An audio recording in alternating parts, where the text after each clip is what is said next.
गणपतीला चिंतामणी नाव का पडले? बालमित्रांनो, गणपती ही विद्येची देवता होय. हा आपल्याला चांगली बुद्धी देतो. सर्व विघ्ने दूर करणारा देव म्हणून त्याला विघ्नहर्ता असेही म्हणतात. त्याच्या इतर नावांपैकी चिंतामणी हे नाव त्याला कसे मिळाले ते आज आपण पाहू. कण नावाचा एक दुष्ट राजपुत्र होता. तो दीनदुबळ्यांना त्रास देत होता. ऋषीमुनींच्या तपात अडचणी निर्माण करत होता. एकदा तो आपल्या साथीदारांसह रानात शिकारीस गेला. त्याच रानात कपिल मुनींचा आश्रम होता.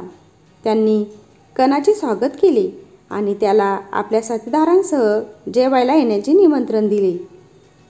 कपिल मुनींची झोपडी म्हणजेच आश्रम पाहून कणाला हसू आले. तो म्हणाला, तुमच्यासारखा गरीब साधू एवढ्या लोकांना काय जेवू घालणार? त्यावर कपिल मुनींनी आपल्या गळ्यात साखळीला लावलेला चिंतामणी काढून तो एका चौरंगावर ठेवला. त्या मण्याला नमस्कार करून त्यांनी प्रार्थना केली. त्यामुळे तिथे एक जेवणघर निर्माण झाले. सर्वांना बसण्यासाठी चंदनाचे पाट आणि चौरंग मांडलेले होते. चांदीच्या ताटवाट्यामध्ये अनेक प्रकारची पक्वाने वाढलेली होती. कण आणि त्याचे साथीदार ती स्वर्गीय जेवण जेवून संतुष्ट झाले. कणाला तो मणी प्राप्त करण्याची आशा झाली. त्याने आपली इच्छा कपिल मुनींकडे व्यक्त केली. परंतु कणाचा स्वभाव ठाऊक असलेल्या कपिल मुनींनी त्यास नकार दिला. त्यावर त्याने अत्याचाराने तो मणी हिरावून घेतला. त्यानंतर कपिल मुनींनी गणपतीची उपासना केली.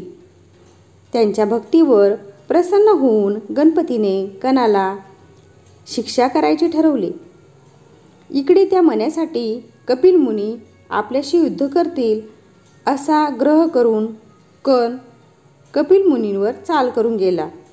गणपतीच्या कृपेने त्या रानात फार मोठे सैन्य निर्माण झाले. त्यांनी कणाच्या जवळजवळ सर्व सैनिकांना मारले.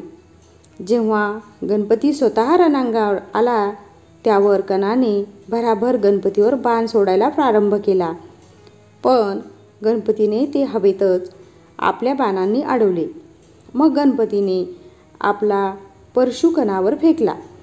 तो लागताच कण मरून पडला. कणाचे वडील राजा अभिजितने रणांगणावर येऊन गणपतीला नमस्कार केला. कपिल मुनींचा चिंतामणी त्यांना परत दिला. आपल्या मुलाला क्षमा करून सद्गती द्यावी अशी अभिजितने गणपतीला विनवणी केली. दयाळू गणपतीने त्यांचे म्हणणे मान्य केले.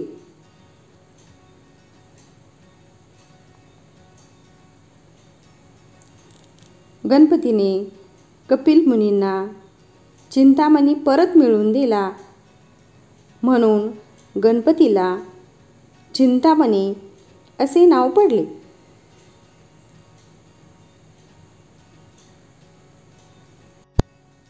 मुलांनो, गणपती ही विद्येची देवता असल्याचे समजले ना? अभ्यासाला बसण्यापूर्वी गणपतीला प्रार्थना करून गणेशाय नमः हा नामजप केल्यास आपल्याला कठीण वाटणारा विषय सोपा वाटून अभ्यासाची गोडी लागेल.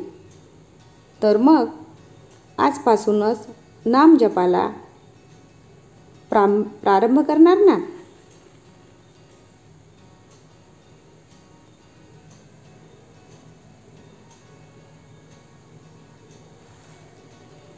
व्हिडिओला लाईक, शेअर आणि चॅनलला सबस्क्राईब नक्की करा. उद्याला पुन्हा भेटूया एका नवीन व्हिडिओसह.